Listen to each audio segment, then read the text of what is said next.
This is California Edition. My name is Brad Pomerance in Sacramento today. We are joined by Matt Cate. He is the Executive Director of the California State Association of Counties.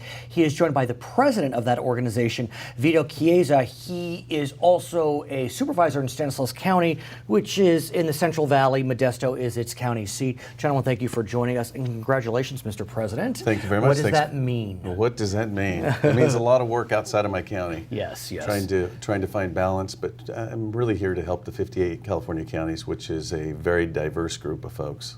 And a lot of folks don't realize how much power, and I use that term specifically, counties do have in California's form of government. Give us a sense, Matt. Well, sure. For example, the biggest general fund expenditures are health and human services, right. Public safety, all of mental health. All those things those dollars are actually spent right. by county supervisors at the local level. Right, they flow through either from the feds or from the state down to the county. And so that's why the Affordable Care Act was so important when it came down. Prison realignment was so important when it came down. I mean, you're instituting and implementing so many different policies.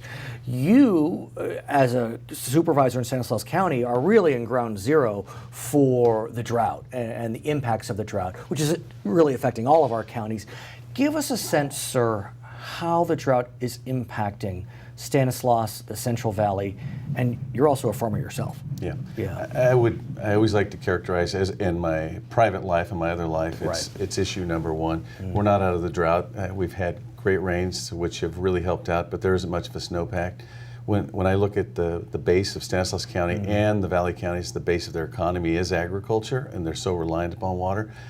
We're seeing fallowing of lands, things that will really impact the bottom line, not only for us, but for the state of California. So we know that California is a salad bowl for America. We also know a lot of the crops that we grow here are very thirsty. Grapes and almonds and walnuts, these are more alfalfa. I mean, these are really thirsty crops. Is it time for California to reevaluate what we grow? Boy, I know, tough question, but yeah. I would say no. I think just the free market dictates, and when there is no water, people won't plant those crops. I think it's very important that we look at our whole system.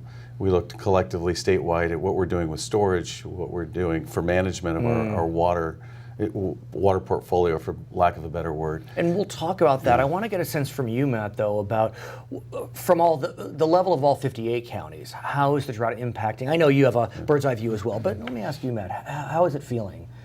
Well, what's been interesting to me is that we had a conference down in the Orange County area in December and had a special meeting on water. And no matter where you are in California, the drought is hitting you in one form or another. And so if you're one of those counties in Northern California or along the Sierra Nevadas, your biggest concern is forest management. Right, because those forests, if they're not trimmed, they're soaking up the water. If you're in San Diego, you're spending money on a desalination plant, and you've got that concern. If you're LA, you're spending a lot of money through Met for contract water, and eventually ratepayers are paying the price. So it's interesting, different take, but critical issue everywhere in California. We also know that last summer the state passed a groundwater regulation bill. Surprisingly to many, California was the only state, I think it was west of the Mississippi, that didn't regulate groundwater. In some areas, groundwater is regulated either through a water district or through adjudication. Other areas not. What about in the Central Valley, in Stanislaus County, for example? Well, I have yet to ever meet anyone who's been through an adjudicated basin who thinks it's a good idea. Yeah, so I hear you. That's the way I like to start it. I would say that these groundwater sustainability plans are going to take a collective effort, not only irrigation districts, but the cities, the municipalities, as well as the county, because a lot of the area is not covered under any of those. We have a couple of years to get those together, what the group looks like. But if we don't do something about it, the State Water Board, and that is what everyone's trying to avoid. Right. Under the legislation, the locals get first crack to create a management plan. If the locals don't do it, the state comes in. Either way, I know that there are a lot of hotheads on this issue. There's a sense, it's my land, it's my water. We could go on and on about whose land. Well, it is their land, but when you're drilling, how far are you getting into water? How are you managing those differing viewpoints? I think that first we have to find sound science, but you own the overlying rights or underlying rights of your land, but are you impacting your neighbor? That's Right. the question we're going to have to figure out. And hopefully that's not going to rule the day. Folks like that, hopefully cooler heads will prevail, because this is a shared resource, and it is a limited resource. We are very arid in California. We're essentially a desert in the Central Valley. Right. And so we have to capitalize, whether that's forest management, whether that's water of origin rights, whether that's transport through the Delta, whether that's storage on stream, off stream. We really have to look at everything. But let's face it, people are scared. And when they get scared, they get protective. And so, given that we're all scared right now, how do we get the community to come together and realize this is a collective issue? Where do we go? I think it's about local leadership. And so the smart thing is that the people who have been solving problems in these counties for a long time are the same people that are asking to do this job. But they have disputes about wastewater. They have disputes about taxes. There's disputes about everything from health and human services, mental health. They've already been solving problems, and so it's a very difficult one, but at least it's the same people who know each other. Well stated, and I appreciate that. I want to talk about transportation, if I may. Of course, we know our roads and bridges, metaphorically speaking, they're from the 20th century, and we're now getting deeper into the 21st century.